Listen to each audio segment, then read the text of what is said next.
Golden milk. You've probably heard of it by now. It's gotten really popular in the last few years. Golden milk is a turmeric-based tea in the Ayurvedic tradition. Originally made from a combination of cow's milk, turmeric, black pepper, and oil, this drink has evolved over time and place to include other healthful spices. While many golden milk blends on the market are powdered herbal blends, Mountain Rose Herbs has created a beautiful loose-leaf blend of traditional spices, turmeric and black pepper, with the welcome addition of ginger, cardamom, cinnamon, coconut, and most interestingly, pink rose petals.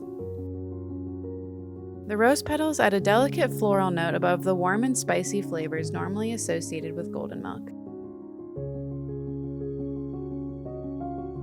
One of my favorite fall practices is the meditative process of warming milk on the stove as I infuse it with my favorite herbs. The time needed to slowly stir the milk while I consider what to do with my evening, be it reading a book by the fire or playing board games with friends, is a nice grounding practice after a long day.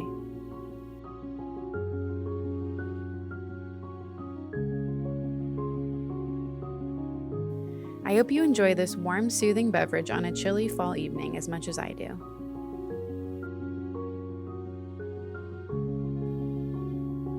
Check out blog.mountainroseherbs.com for the full recipe and to take a peek at the newest tea blend, Golden Milk Tea.